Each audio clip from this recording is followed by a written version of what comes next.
La recomanació literària.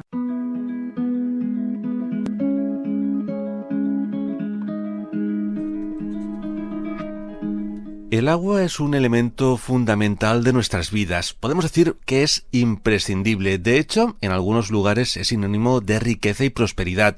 Pero muchas veces pensamos que disfrutar de ella, al igual que las bicicletas, solo es posible en verano. Es por ello que hoy queremos compartir en De Viaje unos minutos con Francisco Javier Barbadillo Salgado, autor de Paisajes del agua en España, una obra editada por Anaya Turín y en la que su autor nos propone descubrir 70 enclaves repartidos a lo largo y ancho del territorio nacional. Muchas gracias, Javier, por participar en De Viaje. Gracias a vosotros. Bueno, ¿qué tal? ¿Cómo va todo? Bien, ahí andamos. Ahora estupendamente porque aquí ya han empezado también las lluvias y es lo que nos viene bien. Javier, eres experto en comunicación y divulgación y como naturalista estás especializado en flora e interpretación del paisaje. ¿Cómo surge esta obra? Bueno, pues mira, esta obra surge por una propuesta de Anaya Turín, a través de un amigo que es un gran naturalista aragonés, que es Eduardo Viñuales, que bueno, se lo propuso a Anaya Turín que me encargara yo de este proyecto. En principio tenían idea de hacer un libro sobre cascadas, sobre ríos, parajes donde el agua resulta atractiva. Yo lo que propuse fue hacer una visión más amplia, hablar de paisajes del agua, que no son paisajes necesariamente acuáticos, o sea, porque también hay muchos escenarios que han sido o son modelados por el agua y en el que el agua aparece circunstancialmente o en determinadas épocas del año, o es agua subterránea que ha modelado la superficie también, ¿no? Entonces, bueno, esa era la idea, ¿no? Mostrar toda la diversidad de paisajes que podemos tener, o por lo menos una muestra muy significativa de esa diversidad de paisajes del agua que tenemos en España. Muchas veces cuando pensamos en agua, o sea, en la naturaleza, por ejemplo, tenemos la imagen del verano, como yo decía en la presentación. Las bicicletas son para el verano, pensamos que el agua o ir a lugares de la naturaleza donde está el agua presente, pues solo podemos hacerlo en verano. Sí, claro, en verano y según en qué sitios, claro, porque hay lugares en los que en verano por el estiaje desaparece por completo el agua superficial, no así las aguas subterráneas. Por eso en algunos lugares incluso donde hay manantiales y surgencias, aunque estén muchos ríos secos, todavía sigue aportando los acuíferos agua al exterior. La alta montaña, por supuesto, es un momento ideal, porque sobre todo en zonas donde hay pues neveros, no digamos restos de glaciares como en Pirineos, pues el agua tiene más presencia, el agua líquida en el verano. Pero bueno, en nuestro país en general está sometido a las condiciones del clima mediterráneo y eso impone que haya momentos en los que, digamos, recibimos agua del cielo, como puede ser sobre todo en algunas zonas en otoño y en primavera. Y bueno, y lo normal es también que en el verano pues las temperaturas sean altas, las lluvias escasas y entonces el balance es negativo para la presencia del agua en los paisajes. Entonces, claro, en el verano, cuando en los sitios donde el agua es abundante nos atrae, y en los sitios donde escasea, pues en los pocos lugares donde todavía permanece, pues se convierten en lugares todavía más interesantes y más atractivos para la población en general. Uh-huh. Porque hablando de la importancia del agua, es muy importante que salga agua del grifo, pero también, como estábamos diciendo, que esté presente en nuestros espacios naturales, que también vemos cómo está afectando el cambio climático a esos enclaves. Sí, bueno, en relación al agua parece ser por estudios que se han hecho que, bueno, hay una tendencia por la subida de temperaturas, en primer lugar, a que las precipitaciones en forma de nieve en la alta montaña se conviertan más bien en lluvia.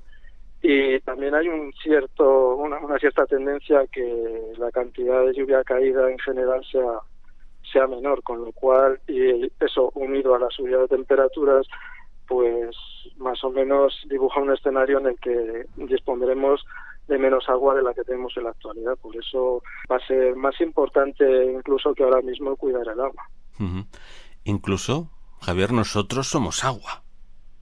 Por supuesto. El ser humano, oscila entre un 50-60 y un 70% de su cuerpo es agua, casi una proporción similar a la de la presencia del agua en la superficie terrestre, que es de aproximadamente también un 70%, y eso es un indicador muy claro de que la vida requiere agua. Sin agua en este planeta no hubiera habido vida, y el agua está presente prácticamente en todas partes, ¿no? Porque hasta en un desierto hay agua en el aire del cielo, ¿no? En forma de vapor de agua, ¿no? O nubes que pasan, ¿no? O incluso de acuíferos subterráneos que no se ven, ¿no?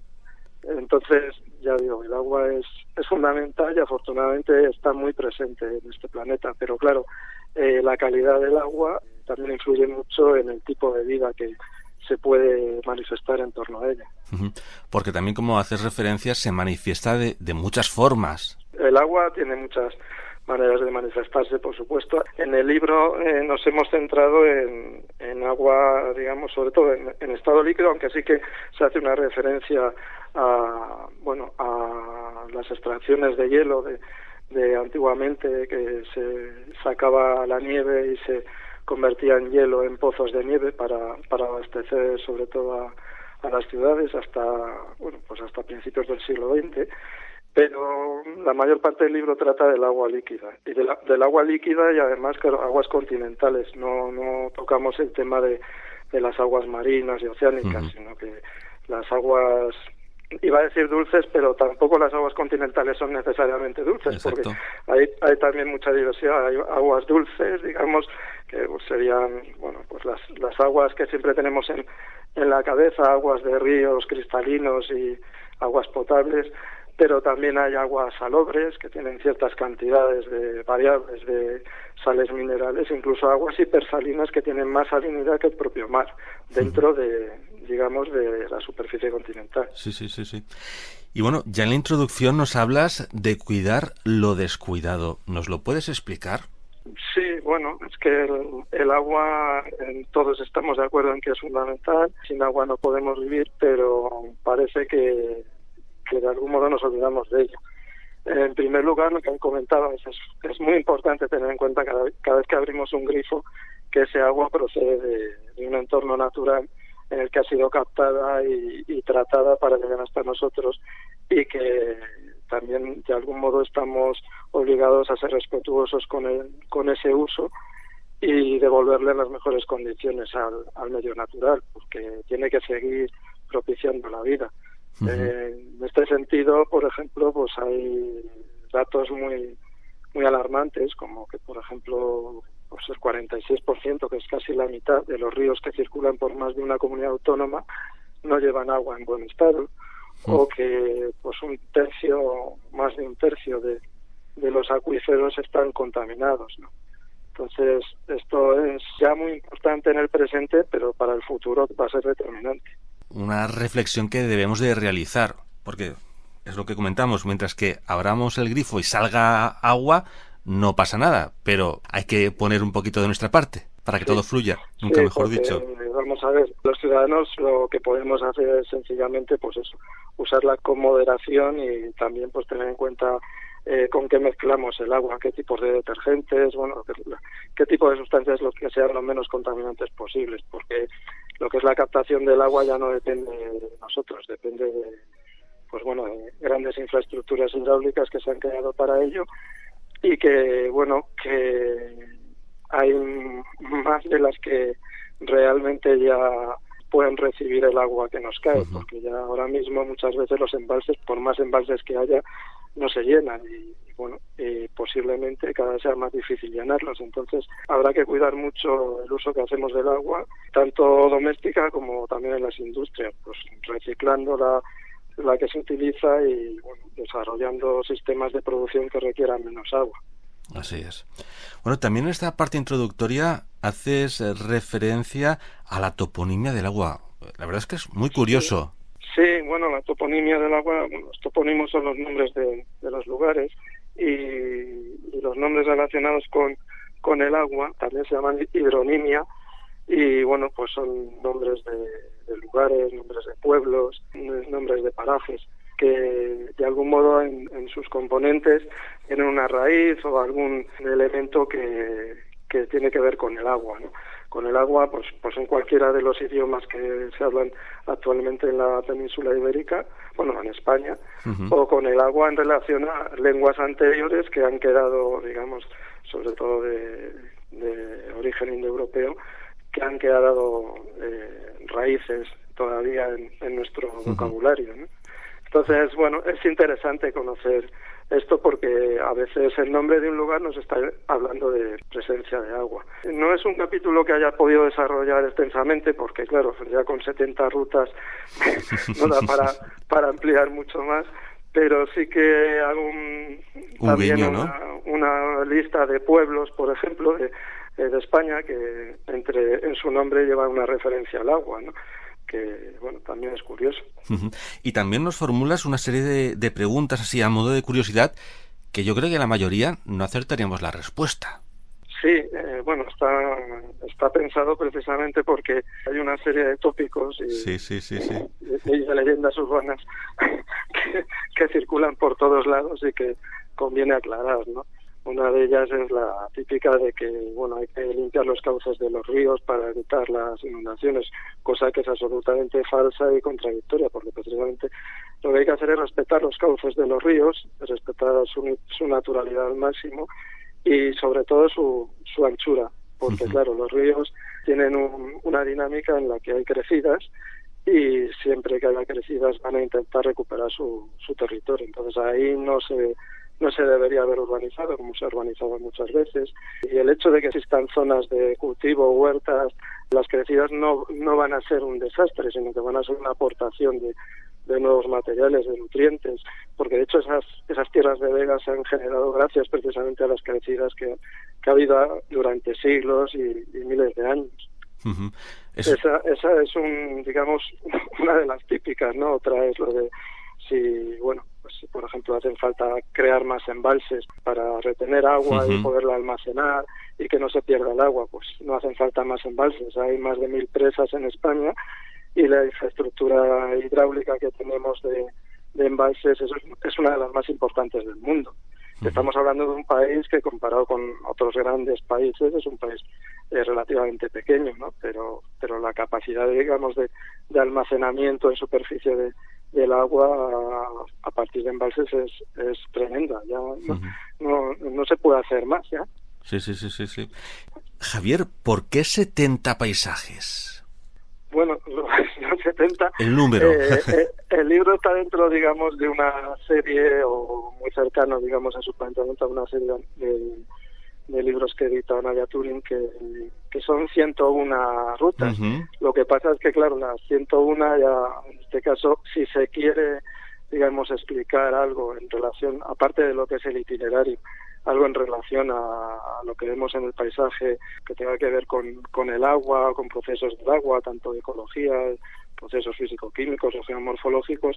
Si queremos conocer algo de esto, hay que explicarlo, y claro, no había sitio en la extensión que iba a tener el libro para 100 o 101 rutas. Con 70 ya ha habido que comprimir mucho, digamos, la información, pero bueno, tiene información suficiente como que para que el usuario pueda llegar a un lugar y disfrutar de un paraje, pues eso, en el que el agua tiene una presencia notable, y además adquiriendo conocimiento sobre el agua, conocimiento que está planteado más que nada aparte de porque siempre viene bien saber, porque además al tener conocimiento vamos a ser capaces de apreciar más los valores de la presencia del agua y de su calidad. Sería difícil la selección, me imagino, quedarte con los 70. Pues sí, porque en realidad, claro, todos los que son paisajes del agua, pero hay muchísimos más paisajes del agua en España, sobre todo, bueno, en cuanto a lo que es la tipología, el tipo de paisaje en relación al agua, pues están todos, pero parajes, digamos, en los que este tipo de paisajes se puede encontrar, pues hay muchos más, o sea, hoces o cañones hay muchos, lagunas hay muchísimas, ríos, digamos. Entonces, claro, ha habido que escoger. Uno de los criterios para seleccionarlo es la accesibilidad. O sea, que sean lugares, yo no he ido a lugares remotos ni a descubrir zonas desconocidas y además de difícil acceso, sino todo lo contrario, lugares que sea fácil llegar, que además se pueda hacer un paseo no muy largo. Hay alguna caminata un poco más larga en montaña o en algunas sierras y tal, pero vamos, en general son paseos breves o moderados. A veces son rutas por carretera, parando en distintos lugares, y a veces simplemente llegar a un punto fijo para ver algo muy concreto allí, sin necesidad de estar haciendo rutas, ¿no? O sea, en ese sentido tiene un planteamiento muy abierto y eso, y de cara a que la mayor parte del público lo pueda realizar. ¿Y cómo está organizada la obra? Porque haces una división, podemos decir, geográfica. Sí, bueno, hay, digamos, dos parámetros, dos ejes sobre los que se organiza, ¿no? Uno son las áreas geográficas, que bueno, se dividen en 4 grandes áreas geográficas, que es bueno, la zona septentrional, la zona central, la zona mediterránea y meridional, que incluimos pues también, por supuesto, las islas, tanto Baleares como Canarias. En este sentido, otro de los planteamientos del libro era no tanto ir a lugares desconocidos, sino hablar de parajes de todas las comunidades autónomas, no de todas las provincias porque ya sería excesivo, pero sí están incluidas absolutamente todas las comunidades autónomas. Y el otro parámetro son las tipologías de paisaje. O sea, hablamos de cañones, de cascadas, de infraestructuras para regadío. Hablamos lo mismo de elementos, digamos, geomorfológicos que tienen que ver con el relieve, con la apariencia natural del paisaje en relación al agua, o también en relación a los usos y aprovechamientos que el ser humano ha realizado o sigue realizando. ¿Y está el agua presente de igual manera en todos los paisajes de España? Pues no, porque claro, como comentaba antes, España, salvo la franja cantábrica y una zona también de franja pirenaica, está sometida básicamente a la influencia mediterránea, y además con el agravante de que tenemos relativamente cerca el Sáhara, que es un desierto inmenso, ¿no? Entonces, todo esto de algún modo determina que nos encontramos en una zona donde los anticiclones de las Azores pesan mucho en el verano, y entonces, claro, esto determina que haya un momento, que es el verano, en el que el agua prácticamente no la recibimos, y lo que hacemos es perderla por evaporación o por el consumo, ¿no?, que se hace de ella. Ya digo que si nos vamos a las montañas, que es precisamente uno de los grandes valores de las montañas, son fábricas de agua. Lo mismo porque reciben la nieve y de ahí luego la van distribuyendo lentamente en forma de agua líquida, que por su capacidad de generar nubes por el ascenso de las corrientes de aire hacia capas más frías. Pero luego tenemos grandes extensiones por las que circula el agua, o en las que aparece el agua en forma de lagunas en partes del año, y en otras partes, en otros momentos no. Y luego también lugares en los que, aunque no veamos el agua, hay una gran abundancia de agua subterránea, como las zonas kársticas, los calares de las sierras del sureste ibérico. Claro, son lugares en los que el agua tiene una importancia tremenda, y de hecho en España una buena parte de la población se abastece de aguas subterráneas, no necesariamente de aguas de embalse. Y Javier, sé que es complicado, pero ¿cuál sería tu paisaje favorito? Sí, es muy complicado. Te avisé. Es complicado porque, claro, como siempre hay gustos, digamos, de tipo personal, ¿no? Pero claro, luego también hay la importancia que tiene el conocimiento. Pues claro, lo más fácil es decir, pues los ibones pirenaicos, las cascadas de montaña, los grandes cañones fluviales, pero cuando, claro, en ese sentido siempre acabas relegando, pues eso, las cárcavas, las ramblas resecas en verano, que sin embargo tienen un gran interés en cuanto a la biodiversidad que mantienen, porque claro, son lugares un poco extremos para al haber poca presencia del agua y encima está a aparecer el agua a veces de forma impetuosa que acaba casi destruyendo más que creando, o sea, la vida ahí lo tiene muy difícil. Entonces, claro, los seres vivos que aparecen ahí son interesantísimos, ¿no? Entonces, claro, si pones en una balanza en el conocimiento y en otra los gustos, pues casi pesa tanto lo uno como lo otro. Es difícil. A mí, en realidad, pues, hay paisajes que antes pues no me atraían nada, sobre todo paisajes áridos, y ahora me fascinan.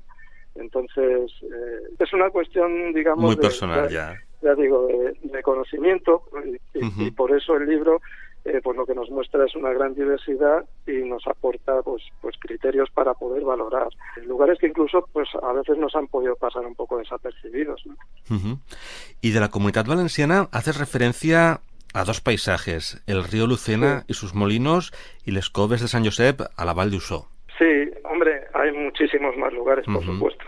Lo que pasa es que claro, hay que resumir mucho. Y en la Comunidad Valenciana hay, sobre todo en lo que es el interior, hay sierras fantásticas, ¿no? Sobre todo sierras calizas, ¿no? Entonces, claro, esa combinación del agua y la roca caliza siempre ha generado unos paisajes formidables, ¿no? Porque el agua tiene una capacidad sobre todo en presencia del anhídrido carbónico, una capacidad tremenda de disolver la caliza, ¿no? De crear pues desfiladeros, estrechos, cuevas y sobre todo eso, zonas cársticas con sumideros, con surgencias, con una diversidad geomorfológica tremenda, ¿no? Y eso se da en la Comunidad Valenciana, y además es por la gente que no vive allí es muy desconocido, porque claro, la Comunidad Valenciana vista desde fuera siempre se asocia a la costa, ¿no?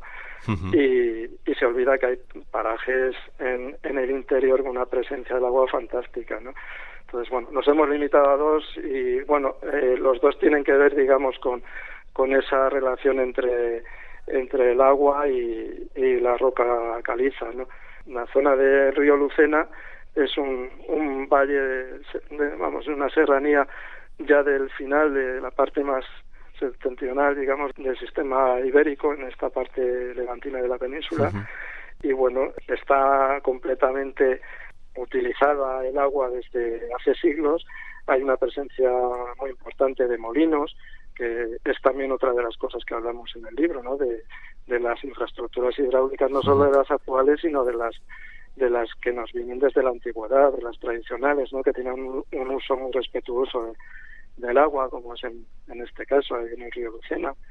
Y luego las cuevas de San José en la Vall d'Uixó, pues que es un lugar que realmente está muy cerca de una zona ya urbana, pero que tiene unos valores naturales muy importantes, bueno, naturales y también históricos, porque hay yacimientos y porque es uno de los ríos navegables subterráneos más largos de Europa, por lo menos que se conozcan, ¿no? Porque todavía no se ha acabado, digamos, de explorar por completo, pero bueno, se sabe que de momento que tiene un recorrido que se haya explorado de unos 2.700, 2.800 metros, casi 3 kilómetros.